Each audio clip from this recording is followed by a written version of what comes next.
Mungu atamsikia na atampatia ile kitu anataka.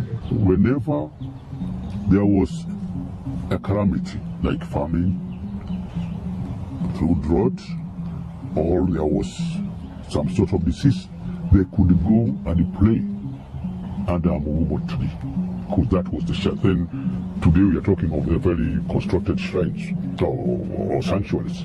But during that particular time, the Kikuyu could stay or sit under a Mugikûyû tree, and they could perform their spiritual ceremonies there.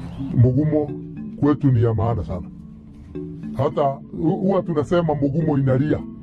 Wakati imekatwa inalia. Sasa tunaenda kuipoesha na kuiambia pole,